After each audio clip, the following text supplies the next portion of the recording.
Hello दोस्तों, स्वागत है आप सभी का YouTube channel masters in ethical hacking पे। तो आज मैं आप लोगों के लिए लेकर आया हूँ एक बहुत ही ज़बरदस्त वीडियो। आज हम जानने वाले हैं कि किस तरह से आप अपने मोबाइल फ़ोन को सिक्योर कर सकते हैं। गाइज़, ये सिक्योरिटी बहुत ज़्यादा ज़रूरी है, जैसे कि पिछले कई वीडियोज़ में मैं आप लोगों को बता चुका हूँ। तो फिलहाल हम जानने वाले हैं कि मोबाइल फ़ोन को कैसे सिक्योर कर सकते हैं। सिक्योर करने से पहले एक इंपॉर्टेंट टॉपिक पर हम बात करना चाहेंगे। आप लोगों ने कई बार ये बात सुनी होगी कि जो हैकर्स हैं वो किसी का भी मोबाइल फ़ोन हैक कर लेते हैं और हैक करने के बाद आपके डेटा को एक्सेस कर सकते हैं। वो देख सकते हैं कि आपके मोबाइल फ़ोन के अंदर क्या है, आपकी ईमेल आईडीज, पासवर्ड, वो हर एक चीज़ को चला सकते हैं। इवन आपके मोबाइल फ़ोन के फ्रंट एंड बैक कैमरा को भी वो एक्सेस कर सकते हैं। तो जब इतना एक्सेस मिल गया तो आप सोच लीजिए कि वो सब कुछ कर सकते हैं। तो यहाँ पे गाइस सवाल ये आता है कि क्या हर कोई हैकर किसी भी मोबाइल फ़ोन को बड़ी आसानी से हैक कर लेता है? क्या ये पॉसिबल है? दूसरा सवाल ये आता है कि अगर ये इतना आसान है तो किस तरह से होता है और हम इससे किस तरह से बच सकते हैं? ये सबसे इंपॉर्टेंट स्टेप आता है। तो हम इसी चीज़ पे चर्चा करेंगे एंड बहुत इंपॉर्टेंट टॉपिक्स मैं आप लोगों को बताने वाला हूँ। इसके अलावा जो मैं पॉइंट्स आपको बताने वाला हूँ, इनके अलावा कोई दूसरा पॉइंट नहीं होगा जिससे कि कोई भी व्यक्ति आपके मोबाइल डिवाइस पे कंट्रोल बना सके। अगर आपने सही ढंग से देखा तो फ्यूचर में कोई आपके मोबाइल फ़ोन को बिल्कुल भी हैक नहीं कर पाएगा। तो गाइज़, ये वीडियो थोड़ा बड़ा है तो इसीलिए हम इसे दो पार्ट में करेंगे। फिलहाल हम समझते हैं कि ऐसे कौन से मेथड्स हैं जिनका इस्तेमाल हैकर्स करते हैं। तो सबसे पहले मैं बात करने वाला हूँ फिशिंग। गाइज़, आप लोगों ने अक्सर इस टर्म्स के बारे में सुना होगा, फिशिंग। फिशिंग अलग अलग तरह का होता है। अब हम ये समझेंगे कि वास्तव में फिशिंग है क्या। गाइस, फिशिंग सोशल इंजीनियरिंग का एक पार्ट होता है जिसके अंदर जो हैकर लोग हैं वो जो भी टारगेट है, मान लीजिए आपके फ़ोन पे अगर उन्हें कंट्रोल बनाना है तो वो लोग क्या करेंगे, जो भी उनका टारगेट होता है उस टारगेट के पास कुछ लिंक भेजते हैं जिनके अंदर उनकी मैलिशियस कोडिंग छुपी होती है या कुछ ऐसी चीज़ें होती हैं। मतलब मान के चलिए कि हूबहू किसी भी वेबसाइट की तरह की वेबसाइट आपके पास भेज दी या कोई वायरस भेज दिया जैसे ही, या ट्रोजन भेज दिया। जैसे ही वो आपके फ़ोन में आएंगे तो फ़ोन में क्लिक होने के बाद उस लिंक पे, उस फ़ोन पे हैकर्स का कंट्रोल जो है वो बन जाएगा। ऐसे हज़ारों वीडियोज़ इंटरनेट पे अवेलेबल भी हैं।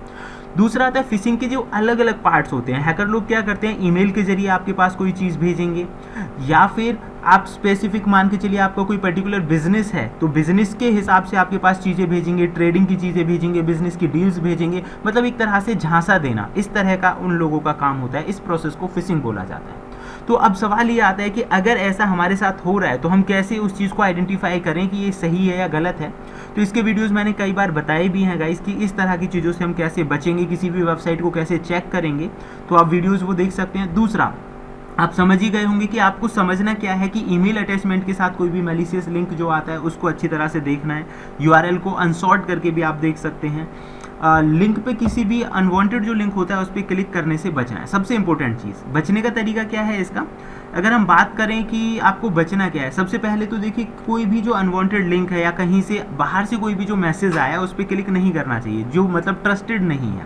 ठीक है, लिंक हुए, मैसेजेस हुए, ईमेल्स हुए, उनके अटैचमेंट पे भी क्लिक नहीं करना चाहिए, क्योंकि जैसे ही आप क्लिक करेंगे आपके मोबाइल डिवाइस में वायरस, ट्रोजन या कोई भी मैलिशियस चीज़ जो है वो इंजेक्ट हो जाएगी और इस तरह से आपके फ़ोन पे हैकर्स जो है वो कंट्रोल बना लेंगे। ये था मेथड नंबर 1। अब हम बात करने वाले हैं मेथड नंबर 2 के बारे में। गाइस, मैलिशियस एप्लीकेशंस, आपको जानकर हैरानी होगी कि लगभग 10,000 से ज़्यादा मैलिशियस एप्लीकेशंस पर डे बनाए जाते हैं। मतलब हर दिन 10,000 से ज़्यादा नए एप्लीकेशंस लॉन्च किए जाते हैं। और मैलिशियस एप्लीकेशंस का मतलब है हानिकारक एप्लीकेशंस जो आपके मोबाइल डिवाइस पे कंट्रोल बना सकते हैं, आपके डेटा को एक्सेस कर सकते हैं, ऐसे एप्लीकेशंस। दूसरा, अगर मैं आप लोगों को बताऊं तो एंड्रॉयड एप्लीकेशंस की अगर हम बात करें तो हर 8 सेकंड के अंदर एक एंड्रॉयड डिवाइस इन्फेक्ट होती है। यानी हर 8 सेकंड के अंदर एक एंड्रॉयड डिवाइस के अंदर कोई ना कोई मैलिशियस एप्लीकेशन डाउनलोड होती है, इंस्टॉल होती है। इस तरह का काम होता है। तो मैलिशियस जो एप्लीकेशंस हैं ये क्या चीज़ें हैं, चाहे वो आपको देखो लास्ट टाइम तो प्ले स्टोर के अंदर भी मैलिशियस एप्लीकेशंस थी।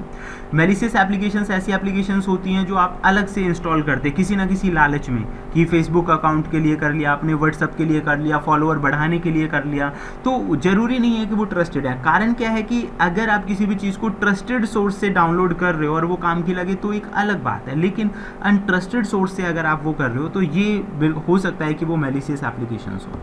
दूसरा, आप देखो ये प्रोसेस किस तरह से काम करती है। जैसे ही आप कोई भी मैलिशियस गेम है या एप्लीकेशन है उसे अपने फ़ोन में इंस्टॉल करते हैं, तो इंस्टॉल होने के साथ साथ आपके फ़ोन पर हिडन वे में वो जो डिवाइस है, मतलब वो जो एप्लीकेशन है वो कंट्रोल बना लेता है और उसके बाद आपके फ़ोन की सारी जानकारी जो हैकर्स है उसके पास भेज देता है। इस तरह से ये चीज़ें काम करती हैं। सवाल आता है कि हम बचे कैसे और पहचाने कैसे इस तरह की एप्लीकेशंस को।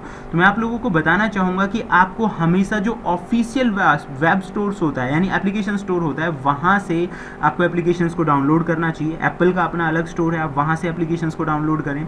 एंड गूगल का अपना गूगल प्ले स्टोर है, आप वहाँ से कर सकते हैं। इन सब के अलावा जो परमिशंस होती हैं उन्हें आपको ज़रूर चेक करना चाहिए कि एप्लीकेशन किस तरह की है। अनवांटेड एप्लीकेशंस हैं, फेक आपको नज़र आ रही हैं या आपको लग ही नहीं रहा कि किसी ट्रस्टेड सोर्स है, मतलब कोई भी जो वेबसाइट है जो अभी न्यू बनी है या जो कि आपको लग नहीं रहा है, बहुत सारी एडवर्टाइजमेंट्स आ रही हैं, बहुत सारी फेक एप्लीकेशंस आपको जो दिखा रहे हैं, मतलब कहने का इन शॉर्ट मतलब ये है कि सिर्फ और सिर्फ ऑफिशियल वेबसाइट, जो ट्रस्टेड वेबसाइट है, सिर्फ वहीं से एप्लीकेशंस को डाउनलोड करें, हर जगह से ना करें। इवन आजकल तो मैंने देखा एक और फ्रॉड चल रहा है, आपके मोबाइल फ़ोन पर भी वो ऐप भेज देते हैं मैसेज के जरिए, और जैसे ही आप क्लिक करेंगे समझ लो आपके फ़ोन या डिवाइस पे उनका कंट्रोल बन जाएगा। तो इससे आपको बचना है। नंबर 3 अगर हम बात करने वाले हैं स्पूफिंग्स, गाइज ये एक तीसरा मेथड है जिसके ज़रिए हैकर्स जो हैं वो आपकी डिवाइस पे कंट्रोल बना सकते हैं। अब ये क्या है, ना तो यहाँ आपके पास कोई ईमेल आएगा, ना यहाँ आपके पास कोई लिंक आएगा। अब स्पूफिंग में क्या होता है कि कोई भी जो हैकर है वो आपके नेटवर्क के साथ जुड़ जाता है। नेटवर्क के साथ जुड़ने का मतलब ये है कि मान लीजिए वाईफाई का पासवर्ड अगर उसे पता चल गया तो आपके नेटवर्क के साथ जुड़ जाएगा, और जुड़ने के बाद आप जो भी डेटा एक्सेस करेंगे उस डेटा को वो देख सकता है। स्पूफिंग अलग अलग तरह से की जाती है, कॉलर आईडी का है, आईपी का है, वेबसाइट का है, ईमेल का है, टेक्स्ट मैसेज का है।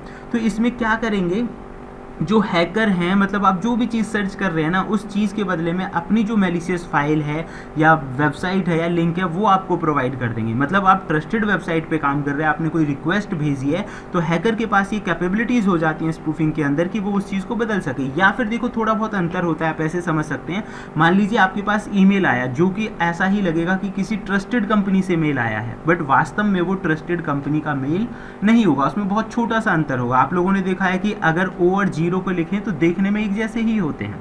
तो ये एक पार्ट ऑफ स्पूफिंग है कि जब आप मान के चलो किसी भी वेबसाइट के नाम में अगर ओ शब्द आ रहा है और उसने जीरो यूज़ कर दिया तो आप इस वर्ड पे नॉर्मली ध्यान नहीं देंगे, तो इस तरह से भी आप उनका शिकार हो जाते हैं। तो इससे आपको बचना चाहिए। अब सवाल ये आता है कि इससे हम बचे कैसे। तो आपको कभी भी जो वाईफाई नेटवर्क होते हैं ना, अनसिक्योर वाईफाई नेटवर्क या ओपन वाईफाई नेटवर्क्स, उनसे कभी नहीं जुड़ना चाहिए, क्योंकि जब तक आप उन नेटवर्क से जुड़ेंगे नहीं आपका जो डेटा है वो बाहर जाएगा नहीं। तो गाइज ये तीसरा मेथड था जिसके जरिए हैकर्स जो है वो आपकी डिवाइस पे कंट्रोल बना सकते हैं। तो आपको इन चीज़ों से बचना चाहिए कि ओपन वाईफाई से कभी कनेक्ट नहीं होना चाहिए, और पब्लिक वाईफाई से तो खास तौर पे बचना चाहिए, क्योंकि उनकी कोई सिक्योरिटी और श्योरिटीज़ नहीं है कि वो सिक्योर हैं पूरी तरह से। ऐसा भी नहीं कि वो आपके डेटा को एक्सेस नहीं कर सकते। तो गाइज नंबर 4 मेथड की बात करते हैं, ब्लूटूथ। हम अक्सर अपने फ़ोन के अंदर अगर हमारी ब्लूटूथ ऑन है तो ये भी अपने आप में एक बहुत बड़ा कारण हो सकता है। कारण कि पिछले कुछ समय में ब्लूटूथ डिवाइसेस के अंदर काफ़ी सारी वल्नरेबिलिटीज़ पाई गई हैं। काफ़ी सारी वल्नरेबिलिटीज़ का मतलब है कि ब्लूटूथ की मदद से आपकी डिवाइस पे कंट्रोल बनाया जा सकता है। आपकी जो फ़ोन डिवाइस है वो आपके कन्वर्सेशन को सुन सकते हैं, फाइलों को डाउनलोड कर सकते हैं, मैलिशियस एप्लीकेशंस को वो भेज भी सकते हैं। तो इस तरह से भी जो हैकर लोग हैं वो कंट्रोल बना सकते हैं। तो सबसे ज़्यादा इंपॉर्टेंट इस पॉइंट में ये है कि हमेशा जब आपको ज़रूरत हो तभी आप अपने ब्लूटूथ डिवाइस को यूज़ करें, अदरवाइज़ उसे ऑन ना करें। दूसरा, पेयरिंग की अगर हम बात करें, पेयरिंग करके हम डेटा को शेयर कर देते हैं, तो उस कंडीशन में भी आपको अननोन डिवाइसेस के साथ या अननोन यूजर्स के साथ कभी भी अपनी डिवाइस को पेयर नहीं करना चाहिए। तो गाइज अब हम बात करते हैं मेथड नंबर 5। ये एक बहुत लंबे समय से चला आ रहा है मेथड है, जिसकी वजह से जो हैकर लोग हैं वो आपकी डिवाइसेस पे कंट्रोल बना सकते हैं। तो इस मेथड का नाम है सिम स्वैप।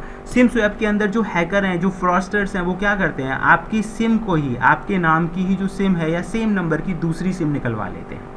मतलब सेम ही नंबर से दूसरी सिम कैसे निकलेगी, इस तरह के तो बहुत सारे वीडियो आपको इंटरनेट पे मिल जाएंगे, बट ये पॉसिबल है, ये मैं आपको बताना चाह रहा हूँ। तो सिम स्वैप में वो आपकी ही सिम आपके मोबाइल ऑपरेटर से बात करके और आपकी कुछ जानकारी कलेक्ट करके, क्योंकि आपने देखा होगा कि अगर आपको सिम गायब हो जाए, खो जाए, चोरी हो जाए तो आप कंप्लेंट लिखवाते हैं और बदले में दूसरी सिम निकलवाते हैं। तो जो फ्रॉडस्टर हैं आपकी ही जानकारी के अकॉर्डिंग वो जानकारी ऑपरेटर्स को प्रोवाइड कर देते हैं और दूसरी सिम सेम नंबर की निकलवा लेते हैं। और ऐसी कंडीशन में जो भी OTPs होंगे, चाहे वो आपका ईमेल का OTP हो, चाहे वो, क्योंकि देखो ईमेल भी तो आपकी मोबाइल के साथ ही अटैच होता है ना, चाहे आपके बैंक अकाउंट का, कोई भी जो, उन सारी चीज़ों पे जब वो OTP जाएंगे तो नई सिम पे जाएंगे जो हैकर्स ने निकलवाई है, और तब तक आप उनके इस प्रोसेस को समझेंगे तब तक वो आपका खाता साफ़ कर चुके होंगे या आपकी डिवाइस से डेटा जो है उसे उड़ा चुके होंगे। तो ये बहुत इंपॉर्टेंट चीज़ें होती हैं।